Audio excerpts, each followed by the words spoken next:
اهلا وسهلا بيكم. ازيكم عاملين ايه؟ يا رب تكونوا بخير.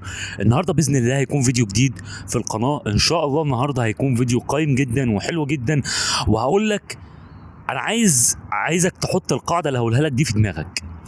ابدا وسيبها على الله. ليه بقول لك ابدا وسيبها على الله؟ دايما مثلا لما بيكون يوتيوبر عايز تبتدي على اليوتيوب تقول ايه؟ لما اجيب المايك الفلاني ولما اجيب الكاميرا الفلانيه عشان اطلع بافضل كواليتي. هي دي مش حاجه وحشه، انا مش هقول لك ان دي حاجه وحشه، بس لو انت استنيت انت عمرك ما هتجيب الحاجات دي. في بدايتي على اليوتيوب انا ما كنتش ماسك المايك اللي بكلمك منه الوقت ده، انا كنت بسجل بالمايك الداخلي للتليفون، بعد كده سجلت بالمايك بتاع الهاند فري، بعد كده رحت للمايك بويا، وان شاء الله وانا متاكد هوصل بعدين للمايك الرود، وهوصل بعدين للمايك الهورايزون، وهوصل بعديه لحد ما اجيب مايك بمليون جنيه. ليه؟ لان انا ماشي بمبدا ابدا وسيبها على الله. ربك بيسهلها وربك بيرزق. كذلك لما تعوز تلعب رياضه ما تقولش ايه لا انا هستنى لما اجيب التشيك الفلاني، واما اجيب اللبس الفلاني، ولما اجيب مش عارف ايه، ولما اجيب. مش هتبدا. عشان كده دايما قاعده اعتبرها قاعده كونيه. كل ما انت بدات هتلاقي ربنا بييسر لك الامور، فبتجيب الحاجات اللي انت تاهلك انك تكمل. فاهم؟ خد بالك، ربنا لما بيلاقي بني ادم فعلا ماشيه بالحلال وعايز يوصل لحاجه كويسه وعايز يتعب وعايز يشقى مقابل ان هو يوصل لحاجه كويسه، ربنا بيكرمه وربنا بيوقف له ولاد الحلال، وتلاقي ربنا بييسر لك الامور وبيجي لك فلوس ما تعرفش جات لك من انهي زفت. فاهم؟ بس عشان تقدر تجيب الحاجه اللي تاهلك. زي ما قلت لك ناس كتير قوي مش عايزين يبداوا على اليوتيوب. طب تسال ليه يا جماعه؟ يقول لك اصل معيش ومش عارف ايه ومش.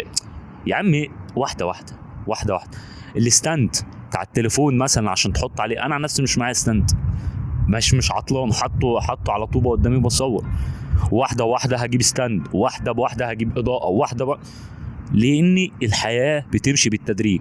عمرك ما في يوم وليله هتجيب كل حاجه، مستحيل. مش هتعرف، انا اللي بقول لك اهو مش هتعرف.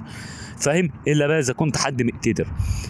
لو جيت تبص في حياه الانسان المقتدر اللي انت شايفه معاه فلوس، ده هو ابتدى من لا شيء ووصل لكل شيء.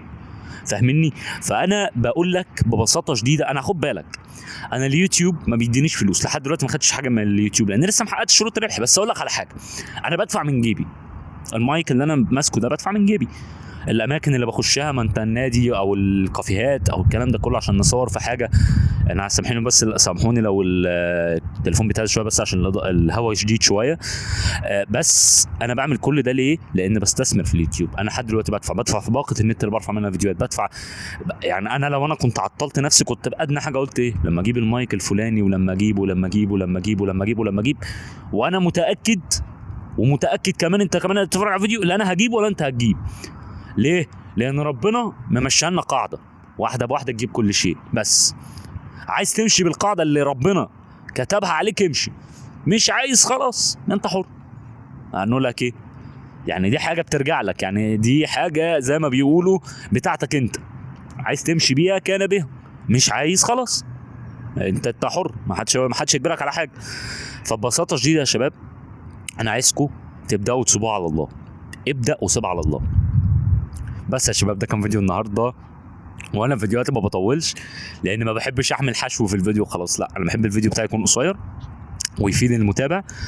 بس يا شباب ده كان فيديو النهارده. يا ريت بقى لو الحلقه عجبتكم تنزلوا تشتركوا وتحطوا لايك، والسلام عليكم. باي باي يا شباب.